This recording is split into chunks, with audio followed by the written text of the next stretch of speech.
Then Allah subhanahu wa ta'ala in the verses speaks about the fact that He has bestowed us with everything we want, everything we need. The air Allah has given us, our noses, our eyes, our ears, everything Allah has given us. So many gifts, everything around us Allah has created for us.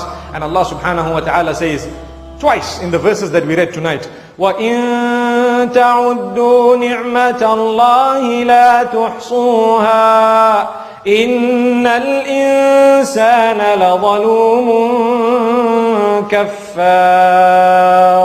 If you are to count or try to count the gifts that Allah has bestowed upon you, O man, you will never ever be able to circumscribe them. Never. You won't be able to bring them together. You won't be able to write them down. Impossible. Allah says definitely man is very oppressive and they are very, very ungrateful. May Allah not make us from amongst those.